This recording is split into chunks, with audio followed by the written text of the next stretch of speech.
Waggoota sadiin darban Oromiyaan guutuun mana hidhaa keessa turte. Akka giraafiksii irraa mul'atu kanatti Oromiyaan guutuun hidhamte hayyoonni isaa beektonni namoonni siyaasaa biyyattii tarkaanfachiisuu danda'an hundi hidhaa keessa ture. Jawaar Siraaj Muhammad dabalatee hooggantoonni Koongirensii Federaalaa Oromoo fi Adda Bilisummaa Oromoo dargaggoonni waggoota sadan darban dura jijjiirama Itoophiyaa keessatti fidan hundi manneen hidhaa bulchiinsa Abiy Ahmad dhiphaa keessa ture. Ummanni Oromoo fi Oromiyaan ammootuun mana hidhaa bal'aa keessa turte. Giraafiksiin ogeessi Oromiyaa Miidiyaa Neetworkii Abdii Jamaal hojjete akka mul'isutti Oromiyaan guutuun hidhaa keessa jirti. Hidhamuu Jawaar Muhammad, Obbo Baqqalaa Garbaa akkasumas ammoo qondaalota olaanoo Adda Bilisummaa Oromoo immoo mana hidhaa bulchiinsa Abiy Ahmad keessa jiraachuu isaa agarsiisa. Ifaan achi keessaa bahe ammoo hidhamtoonni muraasni Jawaar Muhammad, Obbo Baqqalaa Garbaa, Hamzaa Booranaa fi namoota muraasa dabalatee achi keessaa bahan san mul'isa.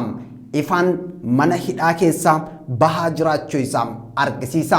Simbirroon lama kan halluu adii qaban yookaan ammoo mallattoo nageenyaa mul'isan mana hidhaa san keessaa bahanii jiru.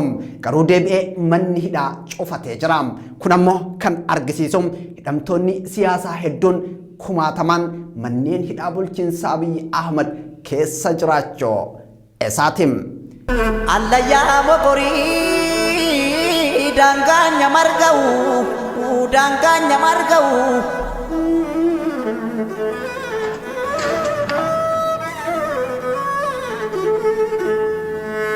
obsus naaf hin taane deensus naaf hin taane roorrooni namaatte nan baranan taa'u.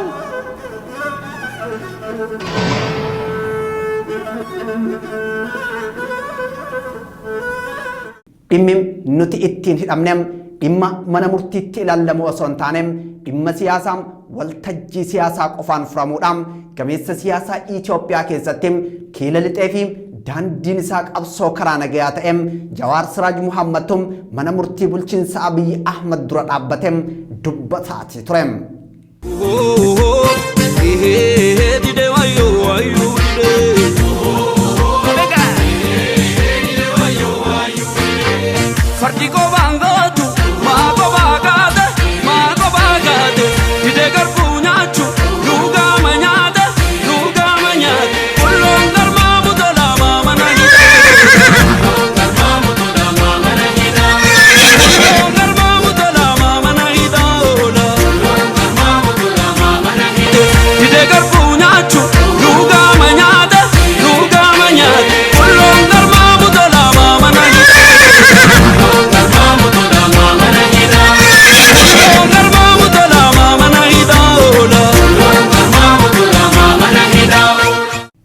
Mootummaan ofumaan hidheem yakkan irratti barbaadaa jira.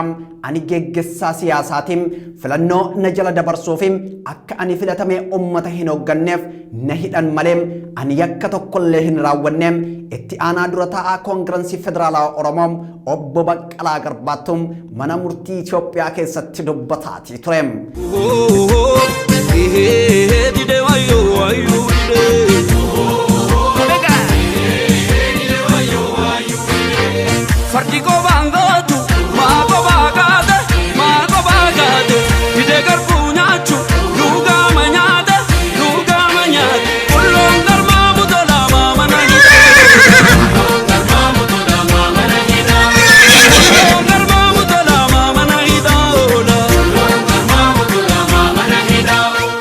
Mootummaan Itoophiyaa mormitoota siyaasaa mana hidhaa gadhiisuu isaa gammachuun simadha. Barreessaa olaanaa dhaabbata mootummoota gamtoomanii Antooniyoo Gutaares hiikamuu Jawaar Siraaj Muhammad fa'aa hordofee barreesse. Dhiifamni badii malee godhamu hin jiru. Ajaja olaanaa waraana bilisummaa Oromootu hiikamuu namoota kana ilaalchisuun ibsa baaseen dubbate. Hiikamuun hidhamtoota siyaasaa Oromoo tarkaanfii jalqabaa furmaata siyaasaaf dhibdee waraana Itoophiyaatiin yaada qaamolee garaagaraatiin Itoophiyaan jiraachuu kan dandeessu yoo Oromiyaan jiraatte qofaam anaaf Oromiyaan naannoo oliim anaaf Oromiyaan biyyam artist Taaddalaa Gammachoottum tibbana dubbatem. Jawar abbaa riiformii Itiyoophiyaatiin, Jawar abbaa injifannootiin, Jawar tuna bulchaam dhaadannoo fi miira uummanni hidhamtoota siyaasaa yeroo mana hidhaatii bahan ittiin simateedha. Jawar Muhammad obbo Baqqalaa Garbaa fi waahillan isaa mana hidhaa irraa baatan baga mana hidhaa dhiphaa keessaa gara mana hidhaa bal'aatti baatan kan jedhamu yaada xiinxaltootaatiin. Akkam jirtu kabajamtootaa daawwattoota Oromiyaa Miidiyaa Neetworkiin kun kan daawwataa jirtan qophii mil'oo tibbanaati. Qophii mil'oo tibbanaa keenyaadhaan hidhaa bahuu Jawaar Siraaj Muhammad faarratti xiyyeeffachuun waan mil'anne isin mil'achiifna. Imala hidhaa Jawaar Muhammad fa'aa mana murtii jalqabaa hamma mana murtii olaanaa federaalaatti yakka shororkeessummaan himatamu hammam mana murtiitti dhiyaachuu diduutti. Lagannaa nyaataatii hammam wal'aansa fayyaa dhoowwamuutti sochii uffata keellootii hammam duula tiwiitaraatti maaltu raawwatame waan mil'anne qabna. Hidhaa bahuu hidhamtoota kanaa ilaalchisee miidiyaaleen alaam Aljaziiraa hamma New York Timesitti, BBC hamma Reutersitti, The Washington Post hamma Associated Pressitti, Ajaansa France Pressii hamma Ahram Online'itti waa'ee Jawaarii fi waa'ee hidhamtoota siyaasaa maal jedhan ka jedhus mil'anneetii jirra. An Siraay Sabaati gama ogummaa kaameraatiin mil'uu tibbanaa isin biraan gahuuf Abdii Jamaal qophaa'ee jira. Kun mil'oo tibbanaati. Imala ji'oota 17 mana hidhaa Jawaar Muhammad fa'aa miira simannaa uummataa Oromiyaa hamma Suudiitti, Oromiyaa hamma Awurooppaatti, Oromiyaa hamma Ameerikaatti biyyoota addunyaa kanneen Oromoon keessa jiraatan hunda keessatti akkamiin simatame kan jedhus ni mil'anna. Kun mil'oo tibbanaati.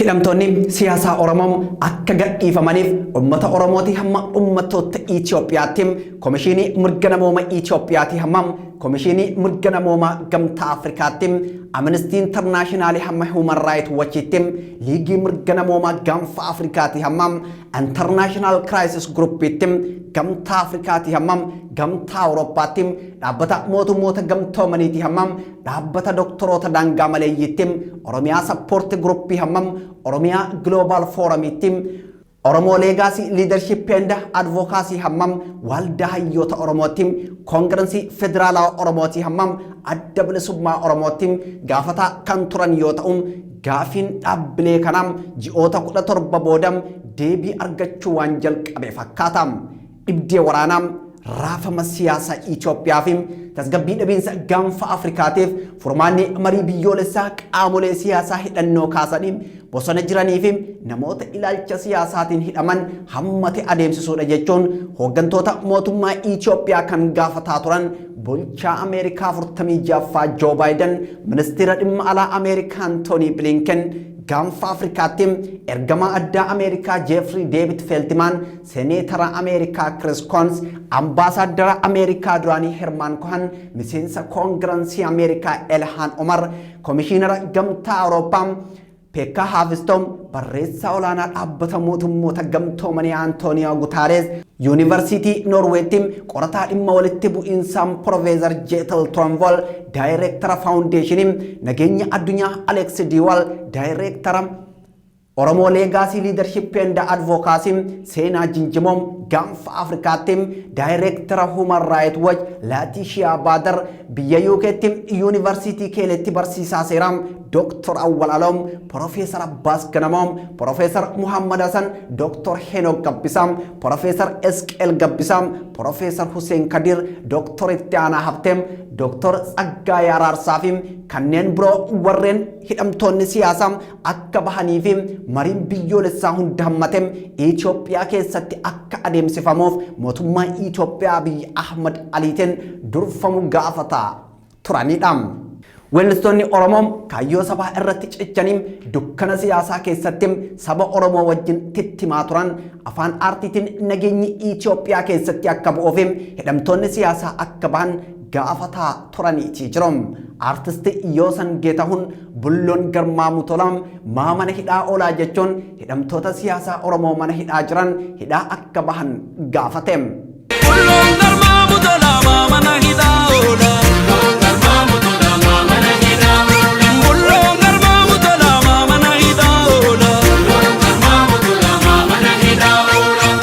Itti fufuun Yoosan goota dhabanii cal'ifachuun oodam dhiiga marartuu sana nuu barbaadaa jechuun haqxii artistii Haacaaluu Hundeessam akka barbaadamu gaafateem.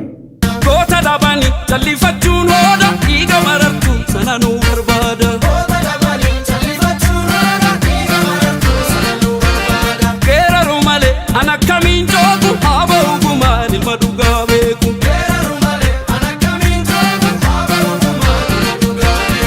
Har'a gaafiin Bulloo deebii argatu yoo jalqabuum gaafiin dhiiga marartuu sana nuu barbaadaa jedhuum awwaalamaati jiraam. Ragaan dhiigni isaa awwaalamaa jiraachuu ammoo ajjechaa isaatiin ummata Oromoo biratti kan yakkamtu Laamroot Kamaal manni murtii bilisaan gadhiisuum paarkiin maqaa isaatiin moggaafamem jijjiiramuufi dhimma isaa ummata irraanfachiisuuf yaaluum bulchiinsa Abiyyi Ahmad Aleetiin. Hati alangaa duraanii federaalaa fi kantiibaan magaalaa Finfinnee Adaanech Abeebem dhugaa Haacaaluu dabsuufi bakkeewwan maqaa Haacaalootiin moggaafaman jijjiiruu isiitiin ummataan komatamaati jirti. Hinseeganii manaatti hin fakkaanne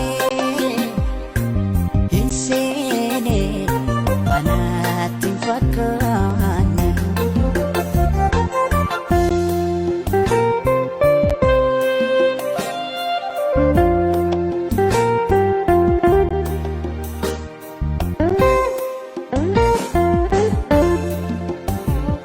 Artisti Keekiyyaa Badhaadhaam dhukkubni siyaasaa dawaa yaalaam goda qaallittii fi Qilixoo laalaa jechuun warra furmaata rakkoo siyaasaa Itoophiyaa barbaaduuf kallattii akeekem. Dawaan dhibee siyaasaa fi yaalaam qaallittii fi Qilixoo jiran jechoo isaatiin. Dhukkuba siyaasaa dawaa yaalaa goda Qilixoof qaallittii laalaa.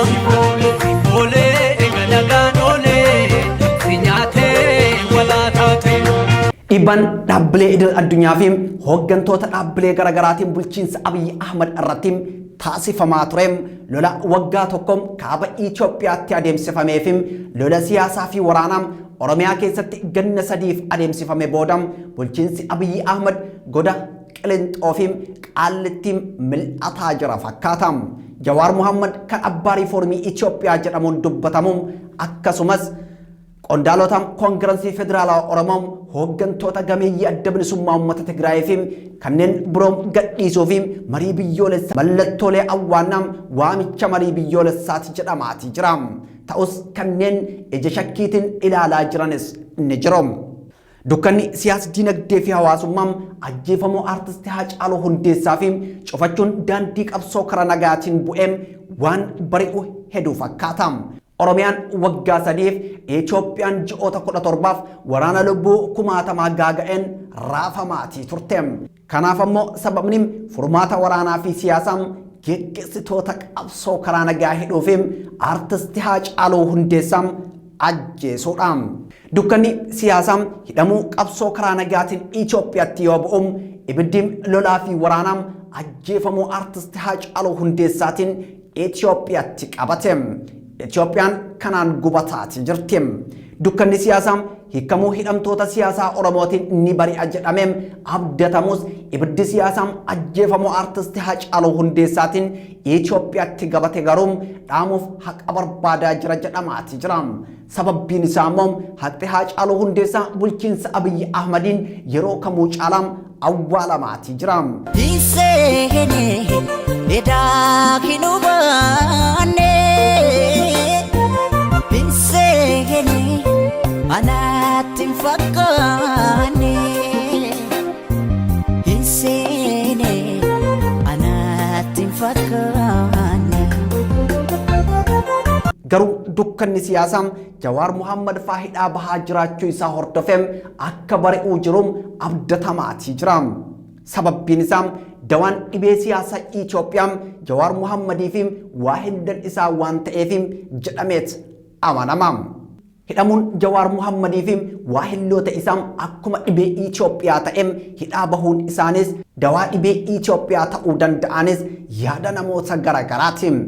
Ji'oota 17 oliif qabsoon karaa nagaa geggeessitoonni qabsoo karaa nagaa abdiin dimokiraasii fi ce'umsaa hidhamuun qabsoon hidhannoo afaan qawweetii hamma taankiittiin madfii hamma jeettittiin likooftara hamma diroonittiin loltuu miilaatii hamma qilleensaattiin Itoophiyaa raaseem gaanfa Afrikaa yoo dhiphisoom addunyaa ammoo yaadaa yaaddoo hamtuu keessa galcheem rakkoon Itoophiyaa kun jechuudha.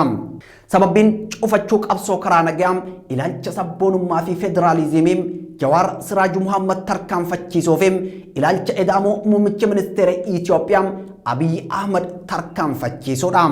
Jechuun Jawaar Muhammad Itoophiyaa ilaalcha sabummaa irraa ijaaramteef sabdaneessummaan keessatti mirkanaa'etu Itoophiyaaf nagaa kenna yommuu jedhu Abiy Ahmad Ali ammoo Itoophiyaaf kan nagaa kennu Itoophiyaa ilaalcha sabummaa irraa bilisa taateen ijaaramteedha jedha. Haala qabatamaan bara 2020 keessa tureen gareen ilaalcha sabdaneessummaa tarkaanfachiisu filannoo fuuldura keenya jiru injifachuun ce'umsa Itoophiyaa gara dimokiraasiitti tarkaanfachiifna jechuun yommuu abdatu maqaa weerara kooroonaa vaayirasiitiin filannoon akka dabarfamu garee bulchiinsa Abiy Ahmad Aliitiin taasifame. Abiy Ahmad ummanni keenya yoo nu filateem kabajaan hamma filannoo itti aanutti bulchinaam paartiin biraa yoo injifateem eebbisneem harka dhunganneem kabajaan teessoo fi bulchiinsa biyyaa itti kennina jechuun waadaa seene cabseem daandii Itoophiyaa nageenya dhoowwuun qabachuun filannoo dabarseem. Abiy Ahmad qabxiilee 4 filannoo isaa dabarsuun aangoo mootummaa isaa dheeressuun paarlaamaa diiguun labsii yeroo muddamaa labsuun heera mootummaa fooyyessuuf heera mootummaa hiikoo dhiyeesseem. Qabxiileen kun afranuu hin ta'u jedhamuun ogeessota seeraa xiinxaltoota siyaasaa qondaalota paartilee mormituu fi aktiivistootaan didameem. Gameessi siyaasaa Itoophiyaa Jawaar Siraaj Muhammadis qabxiilee afranittuu hiika seeraa kennuun filannoon akka dabarsuun hin danda'amne ibseem.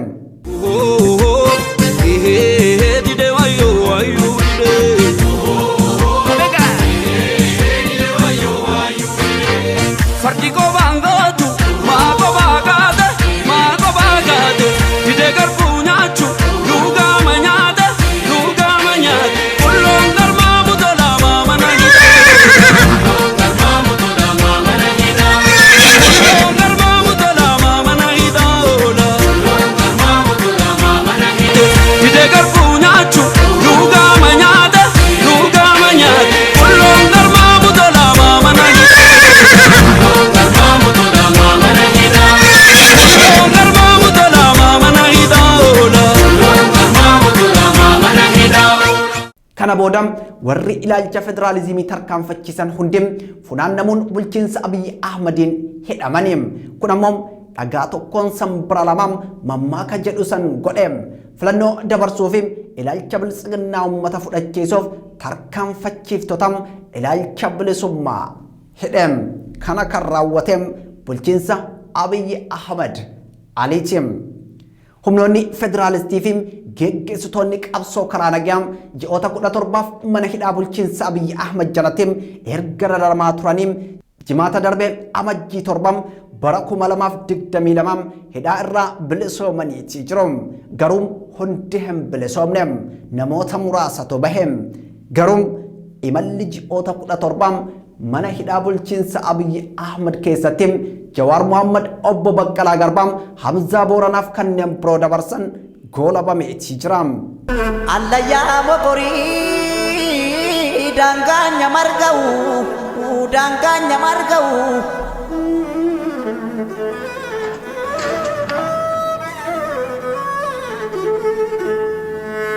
obsus naaf hin taane deensus naaf hin taane roorrooni namaatte nan baranan taa'u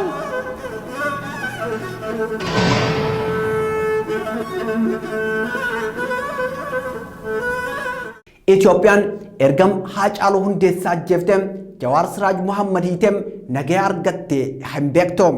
Waxabajjii 30 bara 2020 gameessa siyaasa Itoophiyaa Jawaar Siraaj Muhammad itti aanaa durataa Koongirensii Federaalaa Oromoo Obbo Baqqalaa Garbaam hundeessaa raadiyoo daandii haqaafim miseensa Koongirensii Federaalaa Oromoo Hamzaa Booranaa dabalatem sirna geggeessaa reeffa aartistii Haacaaluu Hundeessaaf gara Amboo yoo imalaa jiranittim reeffa humnaan gara Finfinnee deebiftan jedhamuun to'annaa jala oolanim. Kana kan raawwatem Jawaar Muhammad jechuun gaafatamaan Komishinii Poolisii Oromiyaa Komishinar Araarsaa Mardaasaa ibsa tibba sallaateen himeetii turem. Komishinar Araarsaa Mardaasaa kan tibba darbem ajaja isaatiin abbootii gadaa Karrayyuum ajjeesan jechuudha. Jechuun Komishinar Araarsaa Mardaasaa reeffa aartistii Haacaaluu Hundeessaa kan ogguree garee Jawaar Muhammad jechoo isaatiin.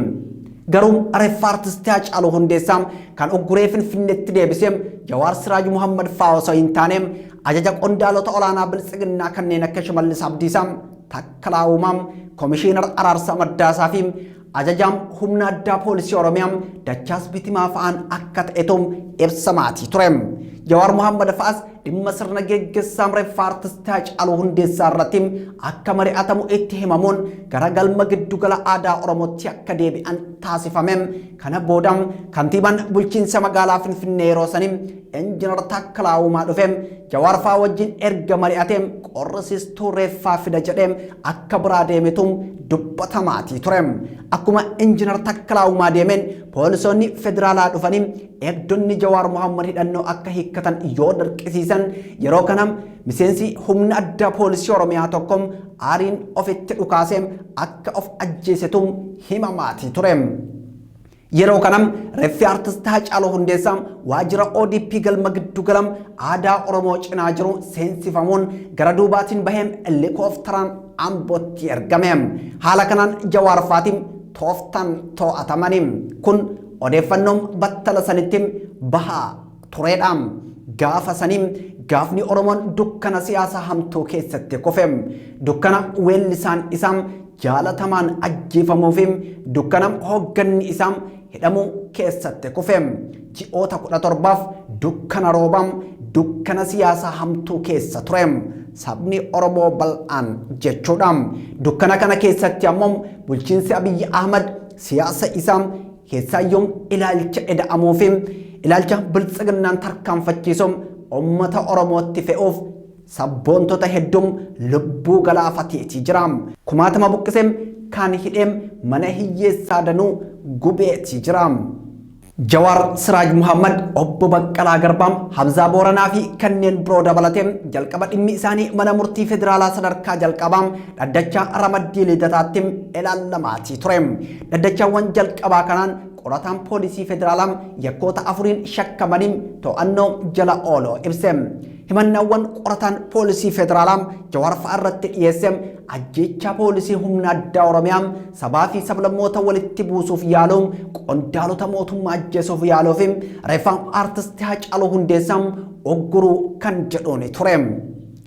Leellisaan federaalizimii sabdaneessam Jawaar Muhammad dhaabbilee haqam bulchiinsa Itoophiyaa leellisuun qajeelfaman fuuldura dhaabbatem dhimmi nuti ittiin hidhamnem dhimma mana murtiitiin ilaallamu osoo hin taanem dhimma siyaasaa waltajjii siyaasaa qofaan furamuudhaan kan nu hidhaa jiraniif filannoo keessaa nu hambisuuf jechuun tarkaanfii Abiyyi Ahmad filannoo keessaa isaan hambisuuf fudhatem dubbatem.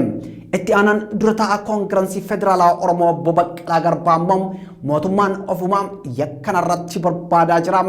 Ani geggeessaa siyaasaatiin filannoo na jala dabarsuufim akka ani filatamee uummata hin hoogganneef na hidhan maleem ani yakka raawwadheem tokkollee hin qabu jechuun adoolessa 29 bara 2020 mana murtii irratti dubbateetii tureem. Qorannoon galmee duraa erga xumuramee booda abbaan alangaa walii galaa yeroo saniifim ministeera haqaa ammaa Dr. Geediyoos Ximaaxiyoos galmee Jawaar Siraaj Muhammad jalattim namoota 23 fi Oromiyaa miidiyaa neetworkii irratti himata mana murtii olaanaa federaalaa Ramaddii Lidataatti baneem. Namoonni himanni irratti baname kun nama siyaasa Itoophiyaa jijjiireem hoogganaa riiformii Itoophiyaa kan jedhamuu fi ejjennoo walqixxummaa sabootaa irratti qabuun qalbii uummattoota Itoophiyaa kan biteem Jawaar Siraaj Muhammad yuunivarsiitii keessatti dhaloota qaruu fi qabsoo karaa nagaa leellisuun kan beekamuu fi qondaala olaanaa koongirensii federaalaa Oromoo kan ta'an obbo Baqqalaa Garbaa hundeessaa raadiyoo daandii haqaa fi miseensa koongirensii federaalaa Oromoo Hamzaa Booranaa bara 1988 irraa jalqabee yeroo 11 kan hidhamee abukaattoo seeraa fi qondaala koongirensii federaalaa Oromoo Dajanee Xaafaa waggaa 7 dura biyya Joo Baayidaniin bultu Ameerikaa keessatti hundaa'ee yeroo gabaabaatti tarree miidiyaalee gurguddoo kan hiriira Oromiyaa miidiyaa neetworkii gulaalaa muummee OMN Dajanee Guutamaa gaazexeessaa OMN Mallasaa Dirribsaa hayyuu seeraa fi imaammataa akkasumas USA magaalaa Los Angelesitti qoonsila Itoophiyaa kan turee fi booda irra kan lakkise Dr. Birhaana Masqala Babaasanyim hayyuu seeraa fi amma biyya Awustiraaliyaa kan jiraatu Dr. Tsaggaayee Raggaasaa Araarsaa miseensa raayyaa ittisa biyyaa kan turee fi eegduu Jawaar Muhammad kan ta'e ajajaa shantamaa Yaalam Warqee Asaffaa miseensa poolisii federaalaa kan turee fi eegduu Jawaar Muhammad saajin olaanaa Geetuu Taarrafaa ajajaa kudhanim Taamiraat Huseen saajin olaanaa Bashiir Huseen saajin itti aanaa Sabboonaa Qaaqoom ajajaa shantamaa Kennee Duumessaa ajajaa shantamaa Daawit Abdataa Boggaalaa Dirribsaa Arafat Abubakar Boonaa Xibileem Mastaward Tamaam Shamsaddiin Xaaham Alamaayyoo Galataam Amaan Qaaluubaatii fi obbo Guutoo Mul'isim namoonni kun hundi galmee Jawaar Siraaj Muhammad jalatti himataman Oromiyaa miidiyaa neetworkii dabalatee jechuudha. Seeronni ittiin himataman seera yakka akka lakkoofsa Itoophiyaa bara 1996 bahee keeyyata 240 cabsuun walitti bu'iinsa sabaa fi amantii bu'uura godhate kakaasuun labsii yakka shororkeessummaa ittisuu fi to'achuuf bahee lakkoofsa 1176 muraa 2012 darbuun yakka burjaajii telekoomii 761 muraa 2004 fi labsii bulchiinsaaf to'annoo meeshaa waraanaa lakkoofsa 1177 muraa 2012 cabsuun kan jedhamuun himataman. Baatii Amajjii bara 2021 keessa manni murtii ol'aanaa federaalaa damee lidataa dhaddachi farraa shororkaa fi dhimmoota heeraa himataawwan Jawaar fa'aa irratti banaman 10 keessa 6 kan labsii bulchiinsaa fi to'annoo meeshaa waraanaa 1177 muraa 2012tiin akka addam citu murteesse.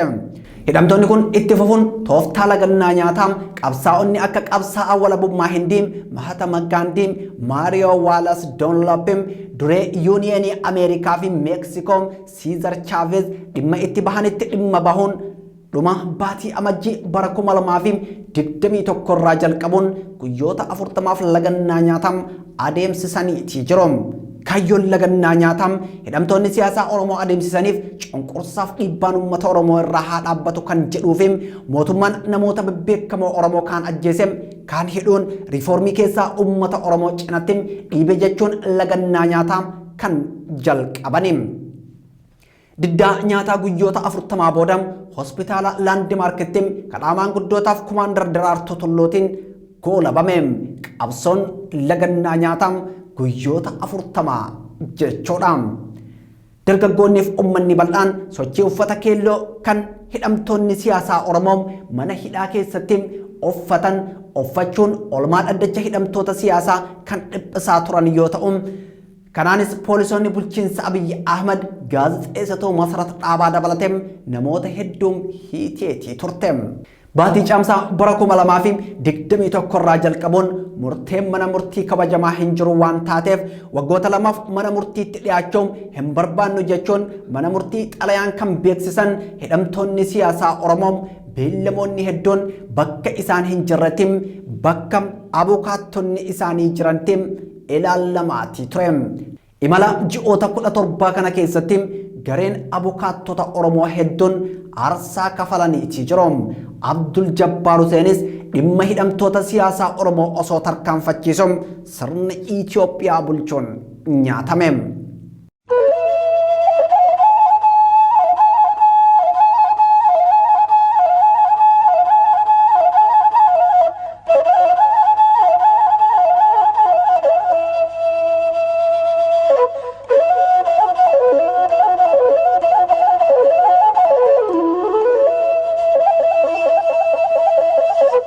qaamoleen haqaa Itoophiyaa ummataaf osoo hin taane sirnaaf amanamoo ta'aniin hojjetaa jiraachuu hordofeem Jawaar Siraaj Muhammad mootummaan ni jijjiiramam sirni kamuu ni darbam isin qaamoleen haqaa garuu yoomuu warruma haqa namaa murteessu ta'a itti fufam osoo nuti bor aangoo qabanneellee isin murtiidhuma haqaa laachuuf as jirtoom kanaaf nuti murtii haqaa isin irraa barbaanna jechuun dhaddacha irratti mana murtii gaafateem. Waa'ee rakkoo qaamolee haqaam kanneen akka mana murtii abbaa alangaa poolisiif kanneen biroo ilaalchisuun torbee darbe keessa muummicha ministeera Itoophiyaa Abiy Ahmad Aliin kaabinee isaa wajjin gama karoora hojii raawwii guyyoota 100 irratti qaamolee haqaa Itoophiyaa akkas jechuun qeeqeem. Dhaabonni haqaam qarshiidhaan yoo hin gowwoomfamnellee haloodhaan gowwoomfamuun abbaan seeraa tokko dhiigaan yookaan wal beekuudhaan yaada taanaan qarshii fudhates fudhachuu baates malaadhaan dhalattoota Tigraay jedhamuun kan hidhaman kanneen umriin isaanii 75 fi 80 ta'aniidhaan namoota akkasii kan dhibee sukkaaraaf dhiigaa qaban hidhuun Itoophiyaaf dhimma miti warra sooressa ta'an jala bu'anii adamsuun ammoo hattummaadhaan jechuun dhaabbilee haqaam bulchiinsa isaa qeeqeem. የፍትህ ተቋሞቻችን በገንዘብ ካልተደለሉ በግል ቂም ይደለላሉ። አንድ ዳኛ በደም የሚያስብ ከሆነ አንድ ዳኛ በውቂያ የሚያስብ ከሆነ ገንዘብ ቢቀበልም ባይቀበልም ኮራፕትድ የትግራይ ተወላጆች ተብለው እዚህ በተለያየ ጉዳይ የሚጠረጠሩ በጥቆማ የሚታሰሩ ሰዎች 70 80 75 ዓመት ሱካር ፕሬሸር ያለበት ሰው ወስዶ እዛ ማጎር ለኢትዮጵያ ከመቆርቆርና ኢትዮጵያ ላይ ችግር እንዳይመጣ ከመፈለግ አይደለም ሌብነት ነው። ሀብታም ሀንት እያደረጉ ማለት ነው። Jawaar Muhammad mana hidhaa kana keessa taa'ee furmaata rakkoo Itoophiyaa kan kaa'aa ture yoo ta'u maddi rakkoo waraanaaf dhibdee Itoophiyaa ce'umsa hoogganuu dadhabuu jechuun xalayaa barreesseetii ture. Imalli mana hidhaa ji'oota 17 amajjii 7 bara 2022 xumurame. Dhimmi hidhaa ba'uun hidhamtoota siyaasaa Oromoo durfamee beekamuu baatus jimaata darbe galgalam namoota galmee Jawaar Siraaj Muhammad jalatim himatamanii hidhaa jiran 20 qondaalota TPLF kanneen akka Sabhat Naggaam, Qiddusan Naggaam, Abbaay Waldoom, Abbadii Zammuum, Muluu Gabra Egzaabirii fi Kiroos Hagos yoo ta'an Iskindar Naggaas dhaabaheetii jira. Hidhaa bahuu Jawaar Siraaj Muhammad faa hordofeem uummanni Oromoo magaalaa Finfinnee naannoo ishee jiru gammachuun bahuun hidhamtoota siyaasaa Oromoo simateetii jira. Dargaggoonni hedduun Jawaar abbaa riiformiitiim Jawaar tunu bulchaam akkasumas Jawaar abbaa jijjiiramaati jechuun faarsaniitii jiru.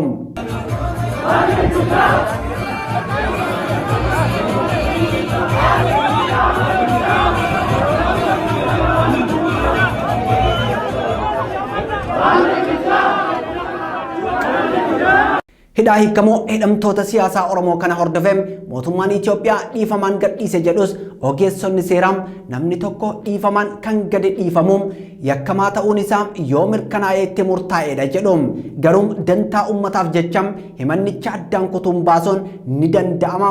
Haa ta'u malee ammas akkaataa hidhamtoonni siyaasaa Oromoo itti gadhiifaman ifaa miti jechuun abukaattoon seeraa obbo Tulii Baay'isaa BBCtti dubbataniiti jiru.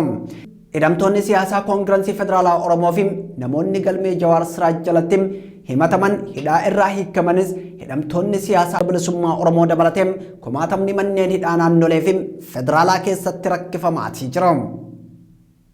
Hidhaa irraa bilisoomoo hidhamtoota siyaasaa Oromootiin wal qabatee uummanni yaadota garaagaraa ibsaatii jiru.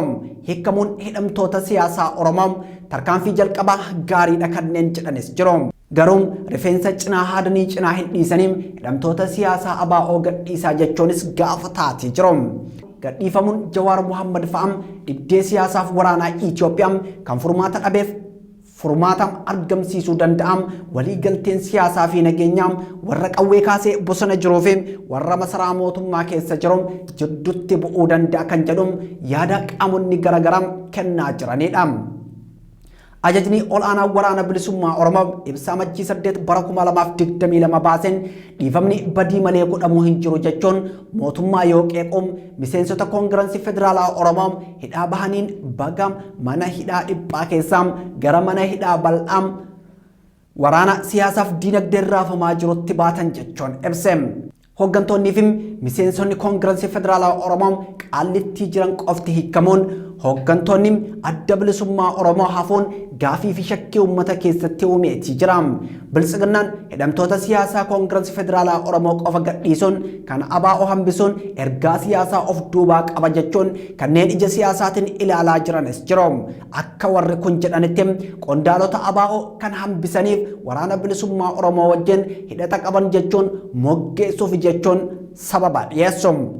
Hawaasni Oromoo aktiivistoonni fayyadamtoonni miidiyaa hawaasaa dargaggoof dargaggeettiin Oromoo hayyuu duree ABO kan hidhaa dhaabbii irra jiran obbo Daawud Ibsaa dabalatee qondaalota adda bilisummaa Oromoo hidhaa jiran hundi akka gadhiifaman ummanni guutuu Oromiyaa keessatti manneen hidhaa godinaaf aanaa keessa jiranis akka bahan gaafachuu irratti argamu. Hidhaa irraa hiikamuun hidhamtoota siyaasaa kun kan jalqabe erga mootummaan Abiyyi Ahmad wixinee komishinii marii biyyoolessaa walabummaa fi haqummaan isaa gaafii keessa jiru jedhamuun dubbatamu raggaasiseen booda. Hidhaa irraa hiikamuu hidhamtoota siyaasaa Oromoo hordofee barreessaan olaanaan dhaabbata mootummoota gamtoomanii Antooniyoo Gutaares yaada fuula Tiwiitara isaanii irratti barreessaniin Itoophiyaan hidhamtoota siyaasaa ol aanaa gadhiisuu ishee gammachuun sibadha jedhaniitii jiru. Miidiyaaleen addunyaa kan hidhamuu Jawaar Mohaammed mata duree oduu godhachuun gabaasaa turan hiikamuu isaas mata duree oduu taasifachuun gabaasaatii jiru. Miidiyaan warra Qatar Al Jazeeraan Ethiopia announcing pardons for high profile political prisoners jechuun isaa Itoophiyaan namoota siyaasaa gurguddoon dhiifama godhuu beeksifte jechuun suuraa Jawaar Mohaammed wajjin barruu isaa yoo maxxansu The New York Times those to be released included Jawaar Mohaammed a prominent critic of Prime Minister Abiy Ahmed jechuun isaa kanneen mana hidhaatii gadhiifaman keessaa muummicha ministeera Itoophiyaa Abiy Ahmed qeequun kan beekamu Jawaar Mohaammed keessa jira jechuun maxxanse. Reuters Ethiopia frees opposition leaders from prison announce political dialogue jechuun isaa immoo Itoophiyaan hooggantoota paartilee mormituu hidhaa gadhiisuun marii biyyoolessaa labsite yoo jedhu The Washington Post Ethiopia grants amnesty to high profile political detainees jechuun isaa Itoophiyaan hidhamtoota siyaasaa bebbeekamoof dhiifama goote jechuun suuraa Jawaar Mohaammed wajjin maxxanse. Rakkoon Itoophiyaa furmaata kan argatu marii biyyoolessaa hunda hirmaachiseedha jedhamuun yeroo garagaraatti bulchiinsa Abiy Ahmediif waamichi taasifamaa turuun seensa qophii sanaa irratti kaafneetii jirra. Paartiin Koongirensii Federaalaa Oromoo kan Profeesar Mararaa Guddinaatiin durfamuun ibsa onkoloolessa 15 bara 2021 baaseen rakkoon siyaasa Itoophiyaa furuuf marii biyyoolessaa haqa qabeessam dhugaaf hunda hirmaachise qofatu furmaata jechuun haaldureewwan marichaa barbaachisan 4 dhiyeesseetii ture. Haaldureewwan kaafaawwan dhiyeessem waraanni maqaa seera kabachiisuun jalqabameen gara jiraachuuf jiraachuu dhabuu biyyaatti ce'ee akka dhaabbatu qaamota marii adeemsaniif beekamtiif deeggarsi hawaasaa idil addunyaa kennamee fi walabummaan akka hoogganan gartuuleen hidhannoon socho'an hundi marii biyyoolessaa keessatti akka hirmaatan hidhamtoonni siyaasaa hundi hiikamaniin marii biyyaalessaa irraa qooda akka fudhatan jechuun haaldureewwan kanneen dhiyeesse. Gareen Abiy Ahmediin durfamuun jiddu lixiinsa qaamolee alaa hin barbaannu jechuun waamicha marii biyyoolessaa adadanis ergam waraanni adeemsifamaa ture lubbuu kumaatamaa nyaateem qabeenya biyyattii daakeem hariiroo dippiloomaasii diigee boodam Abiy Ahmed mariin biyyoolessaa fi araarri nu barbaachisa jechuun dubbachuu irratti argama. Yeroo dukkanni siyaasaaf waraanaa Itoophiyaa raasaa jiru kanatti weellistoonni Oromoo sona Oromummaa faana hiriiruun kanneen gumaacha Oromummaa gumaachan sabaan faarfamaa fi leellifamaati jiru. Tibbana sirba qeenxee mata dureem bara baraan jedhuun Oromiyaaf gootota Oromoo kan faarseem artist Taaddalaa Gammachuun waa'ee Oromiyaa akkas jechuun ibse. Anaaf Oromiyaan naannoo oliim Oromiyaan anaaf biyyam yoo Oromiyaan hin jiraannem Itoophiyaan hin jiraattum yeroo dinni kallattii garagaraatiin Oromiyaan akka diggamtuuf hojjetaa jiru kanatti waa'ee Oromiyaa cal'isanii taa'uun gumaa goototaa lafatti gatuudha jechuun dubbate.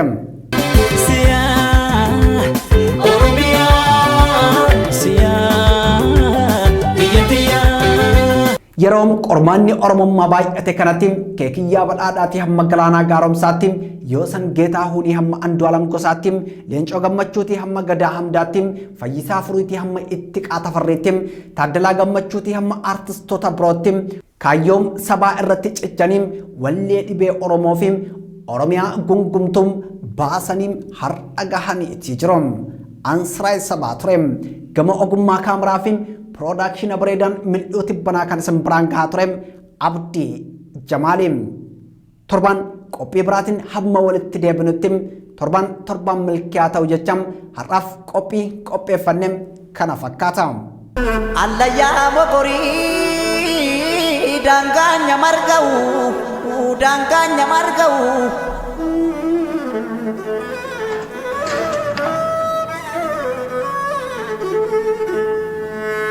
obsus naaf hin taane deensus naaf hin taane roorrooni namaatte nan baranan taa'u